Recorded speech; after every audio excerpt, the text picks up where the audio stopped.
विपक्ष में महागठबंधन साथ है कि नहीं है। जो विपक्ष के 3-4 घटक दल आपको दिख रहे हैं, एक आध घटक दल तो एनडीए के साथ आ जाएंगे और बाकी जो घटक दल है उसमें आपसी फुटअव्वल जो है वो आने वाले 2 महीने में शुरू हो जाएगा। कितने लोग साथ रहेंगे ये देखने को मिलेगा। केंद्रीय मंत्री चिराग पासवान की लोक जनशक्ति पार्टी रामविलास के सांसद राजेश वर्मा ने बड़ा बयान देते हुए दावा किया है कि बिहार में इंडिया गठबंधन विधानसभा चुनाव से पहले टूट जाएगा। राजेश वर्मा ने दावा किया है कि इंडिया गठबंधन पूरी तरह से बिखर चुका है और इसके कई घटक दल जल्द ही इससे अलग हो जाएंगे। उन्होंने कहा कि इसके घटक दल एनडीए में शामिल होंगे और जो बचेंगे उनके बीच घमासान मचेगा, जिससे उनका सफाया हो जाएगा। एनडीए 225 सीटों के साथ पूर्ण बहुमत से सत्ता में आएगी। नहीं, अच्छी बात है। हर पार्टी को ये सोचना भी चाहिए कि बनेगी सरकार, लेकिन अंतोगत्वा दिल्ली जो है वो झांकी है, बिहार अभी बाकी है और आने वाले समय में आपको देखने को मिलेगा 225 पार एनडीए की जीत होगी और विपक्ष का सुपड़ा साफ होगा। विपक्ष के लोग यहाँ राजद के लोग कह रहे हैं कि इनका 27वां चालू हो जाएगा। ठीक है, वो उनकी भाषा, उनकी मर्यादा है। हम लोग पूरे सम्मान के साथ उनका स्वागत करते हैं और हम लोग कहना चाहते हैं कि अब बिहार की जनता इस बात को बेखूबी समझ चुकी है कि उनके कथनी और करनी में कितना अंतर है। और दूसरी बात, महागठबंधन कितना एक है ये लोकसभा चुनाव के वक्त भी पता चला, दिल्ली में विधानसभा चुनाव में पता चला और आने वाले समय में जो गठबंधन विपक्ष का है वो गठबंधन रहेगा कि नहीं रहेगा ये भी आने वाले कुछ समय में आपके सामने स्पष्ट हो जाएगा। आपको बता दें कि राजेश वर्मा ने कहा कि दिल्ली में पार्टी की मजबूती और संगठन विस्तार पर जोर दिया जा रहा है। राजेश वर्मा ने कहा कि दिल्ली में उनकी पार्टी की मौजूदगी अहम है।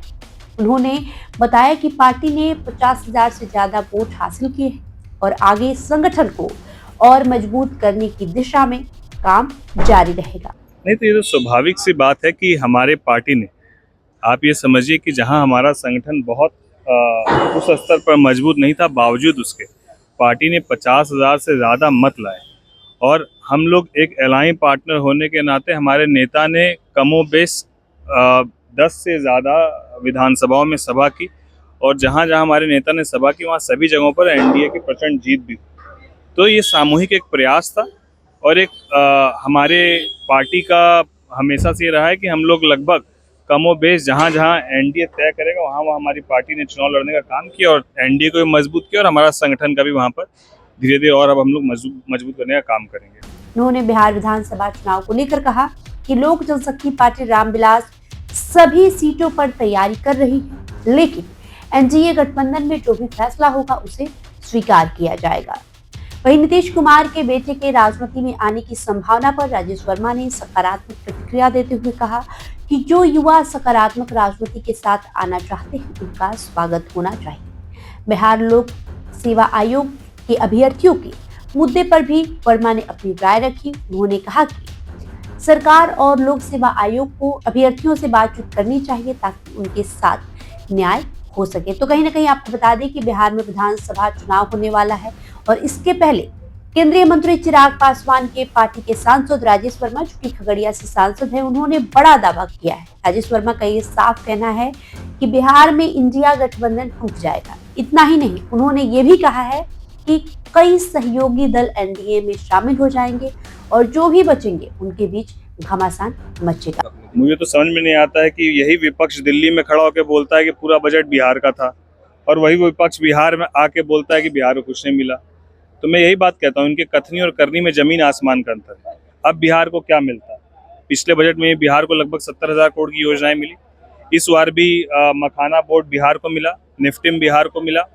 यहाँ पर आपके एयरपोर्ट के एक्सपेंशन की बात हुई, बिहटा का ग्रीन फील्ड की बात हुई। अब उससे सारी चीज़ें मिलने के बाद भी कुछ तो ऐसा चाहिए कि लोगों के बीच में अपना जगह बना पाए। तो ये सब उलूर गुलूर बयान है। आप बिहार में चुनाव हो रहे हैं, आप लोग कितनी सीटों पर तैयारी कर रहे हैं, क्या रणनीति? देखिए, तैयारी तो पार्टी ने पिछले बार भी विधानसभाओं में सभी सीटों पर अपनी तैयारी रखी थी और संगठन पूरी मजबूती के साथ लगभग सभी विधानसभा सीटों में मजबूती के साथ तैयारी में है। लेकिन क्योंकि हमारे नेता एनडीए घटक दल के एक ईमानदार साथी हैं, इसीलिए जो एनडीए घटक दल में तय होगा हमारे नेता जो तय करेंगे वही सर्वमान्य होगा और हम लोग पूरी मजबूती और ईमानदारी के साथ गठबंधन के साथ चुनाव लड़ेंगे। इसी मुद्दे को लेकर आपके नेता अभ्यर्थियों के साथ खड़े थे, अभी भी अभ्यर्थी धरना पर बैठे हुए हैं, वोट का भी फैसला आ रहा है, पर री एग्जाम की बातें नहीं। हमारे नेता ने पूरे मजबूती के साथ उनका समर्थन भी किया और हमारे नेता ने कहा है कि इसकी समीक्षा होनी चाहिए और इसको लेकर एक कमेटी बना के, एक दल बना के छात्रों का भी वो मुलाकात करने के लिए उन्होंने उस वक्त भी कहा था। उस पर कुछ बात भी है, उसके बाद आगे क्या हुई हम लोग उस पर देखते हैं। आप लोग सत्ता पक्ष के साथ हैं, जिस तरह चिराग पासवान जी का बयान आया कि बीपीएससी परीक्षा जो है रद्द होनी चाहिए, लेकिन सरकार के कोई भी अधिकारी इस मामले में कुछ बोलने को तैयार नहीं। देखिए, सत्ता पक्ष में रही या विपक्ष में रहे, आपकी राजनीति जनता तय करती है, तो जनता के मुद्दों को आपको उठाना होगा। इसमें पक्ष और विपक्ष कोई मुद्दा ही नहीं। और यदि ये युवाओं की बात है, बिहार के छात्रों की बात है, तो हमारे नेता हमेशा से युवाओं की बातों को, उनका MY समीकरण आपको पता ही है, महिला और युवा, तो उस समीकरण पर हमेशा से उन्होंने अपनी मजबूती से बात को रखा है और हम लोग पूरी तरीके से उनके साथ हैं और हम लोग विरोध में नहीं है, हम लोग सरकार को एक सुझाव देने का काम किए जो हमारे नेता के माध्यम से देने का काम किया। बहरहाल आपका इस वीडियो पे जो भी प्रतिक्रिया होगा हमें कमेंट बॉक्स में लिखकर जरूर बताएं। बहुत बहुत शुक्रिया।